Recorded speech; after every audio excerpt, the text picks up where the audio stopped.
আসসালামু আলাইকুম। আমরা কালকে গেছিলাম পপুলারত।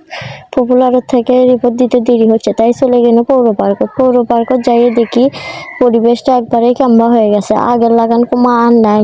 যাই দেখি সামনে একটা বেলুনের দোকান। বেলুনের দোকান থেকে মনে হলো আমার ছেলের জন্য না বেলুন নিয়ে যাই। তারপরে করছি আবার নিয়ে যাই, যদি রাস্তার ভিতর ফেটে যায় সেই জন্য আর নিল না।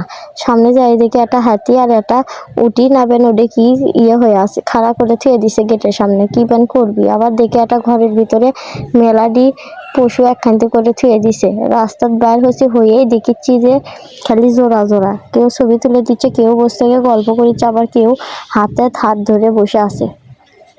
সেগুলো দেখতে আর ভালো লেগেছে না। তার চারিদিকে একটা ছোট্ট না আছে, তাই তার সাথে অনেকক্ষণ ধরে মজা টজা করে চলে আনো। খিদে লাগছে, তাই খাবার এসে কাফেলা হোটেলে যাচ্ছি। কাফেলা হোটেলে এসে দেখি ভাত আর বিরিয়ানি চাইছি, তা ভাত আর বিরিয়ানি দিছে। আমি ভাবছি খালি বিরিয়ানি দিবি, পরে আবার দেখি নিচে কোনো রোস্ট আর ডিম থুয়ে দিছে, দেখে আমার ভালোই লাগলো।